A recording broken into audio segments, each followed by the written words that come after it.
I've barked louder and am men twice as rough.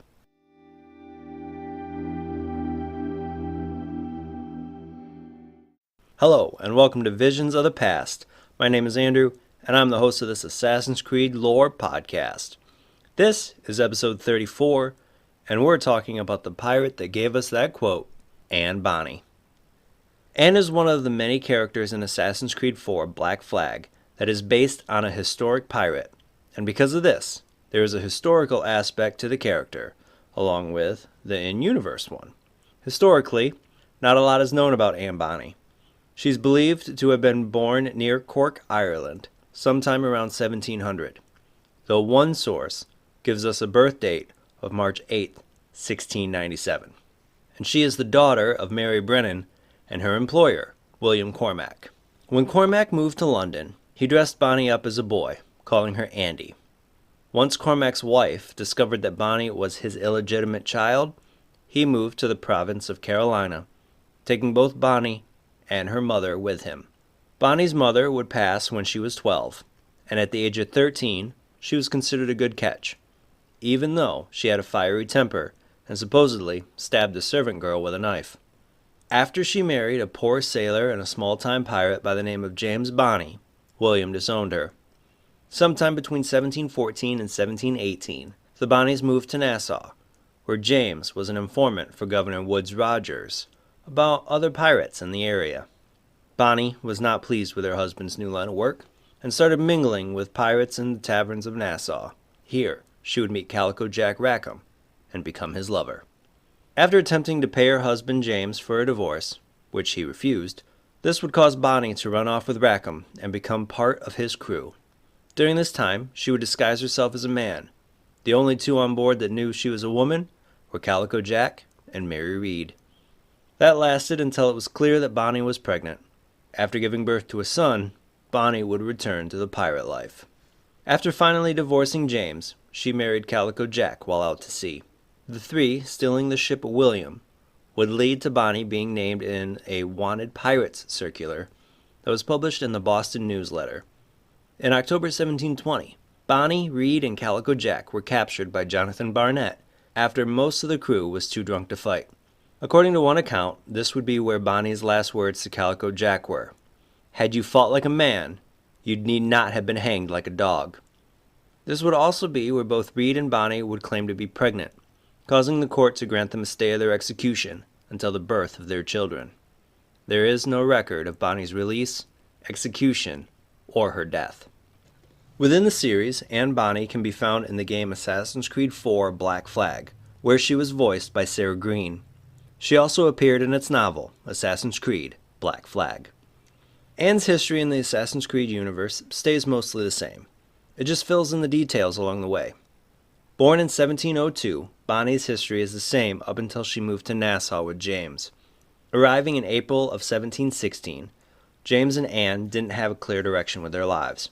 James worked a plantation, while Anne spent a lot of time daydreaming. Anne quickly became the center of romantic attention for other men, which would be a strain on her relationship with her husband. As James disappeared into his work, Anne grew more confident and sociable, eventually becoming a barmaid at the Old Avery Tavern.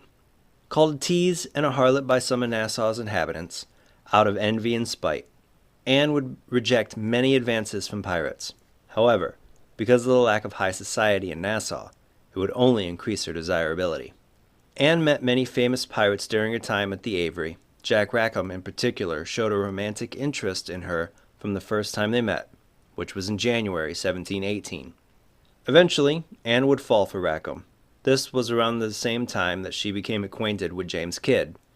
Anne, being more perceptive than most in Nassau, would quickly discover that Kidd was actually Mary Read, a woman in disguise, and the two quickly became close friends.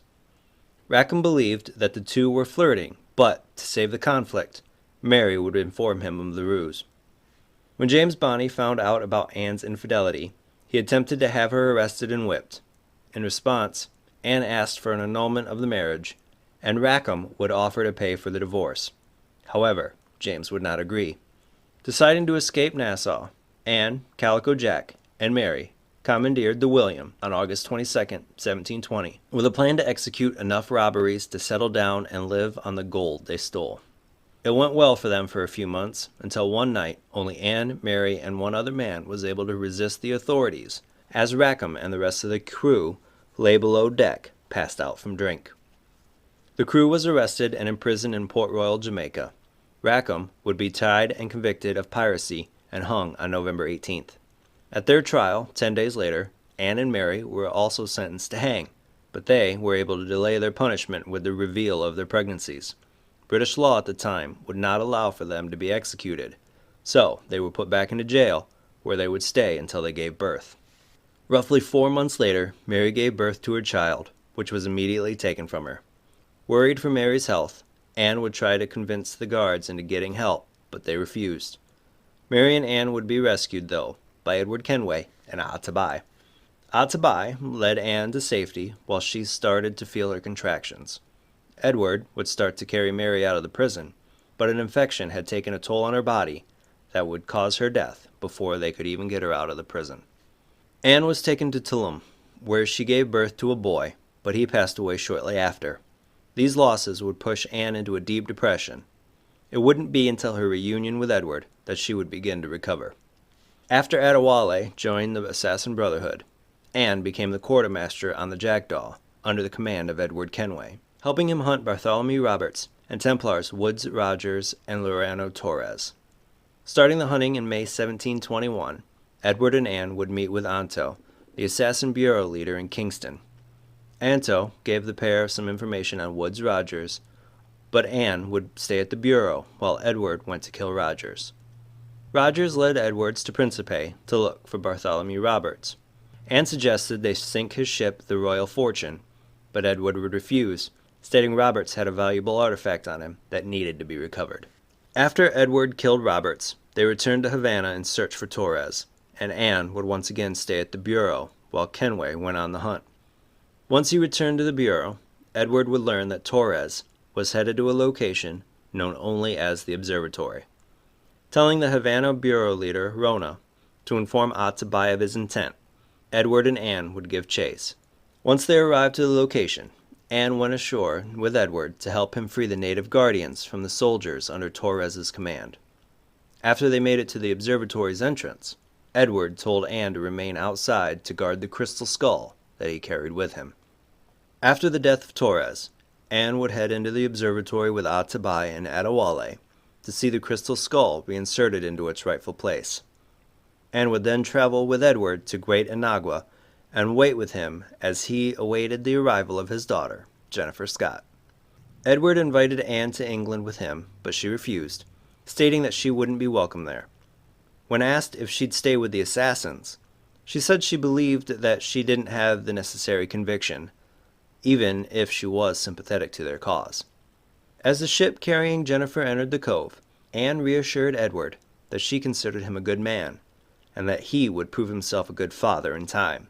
And as Edward headed to meet Jennifer, Anne would start to sing The Parting Glass, a traditional Scottish song that is also popular with the Irish. I love Anne as a character. She doesn't take lip from anyone and can hold herself in a fight. Even though it was her time in Nassau and meeting Mary that would start the transformation into what she became, it was no one but herself that did the things that she did to make her name on her own merit and no one else's. She might have been rough on the outside, but it was clear that she cared deeply for her friends. Being present for Mary's death and then losing her own child hit her really hard, but joining the Jackdaw as its quartermaster helped her heal. I do wish we had more time with her, though. She seemed to have the potential to grow into her character and her abilities. I know that she's in Assassin's Creed Memories, stating that she would live until 1743, right around the age of 41, and be shown with a little bit of gray in her hair and an assassin's blade. But that information is not readily available unless you're on iOS, which I'm not, making her story after Black Flag difficult to find. I would have personally liked to see her travel to England with Edward, or start to work with him when he set up his merchant fleet, but I get the reason for her not wanting to go with him. If you are wondering, she is not related to Shay Cormac, even though they shared the same last name and were both Irish. Thank you for joining me today. Be sure to tune in every Tuesday for new episodes. If you love the Visions of the Past podcast, I'd love for you to subscribe, rate, and give a review on Apple Podcasts. If you have any questions about Assassin's Creed or topics that you'd like me to cover, please feel free to hit me up on Twitter and Instagram at visions_AC, and you can find those links in the show notes below. Until next time, my assassin friends, make sure to follow the creed, and to those Templars listening, may the Father of Understanding guide you.